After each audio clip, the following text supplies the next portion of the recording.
नमस्कार. आज आपण आषाढी एकादशीचे व्रत कसे करावे याविषयी माहिती पाहणार आहोत. चला तर मग व्रत कसं करायचं ते पाहूयात.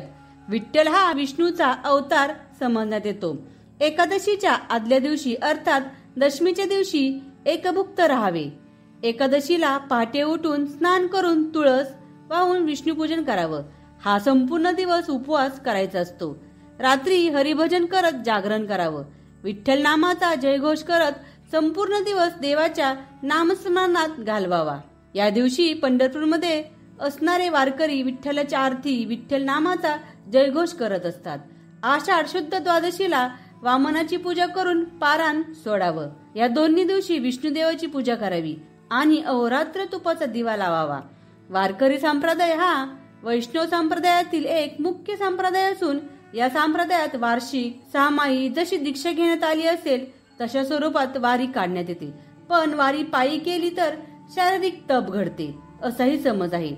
तसंच सर्व पाप यामुळे निघून जाते असाही समज आहे. म्हणूनच अत्यंत मनोभावे हे आषाढी एकादशीचे व्रत करण्यात येते. अशा प्रकारे आषाढी एकादशीचे व्रत मनोभावे करावे. पुढील व्हिडिओमध्ये एकादशीच्या शुभेच्छा देणारे मराठी संदेश पाहणार आहोत. आमचा व्हिडिओ आवडल्यास लाईक आणि सबस्क्राईब करायला विसरू नका. धन्यवाद.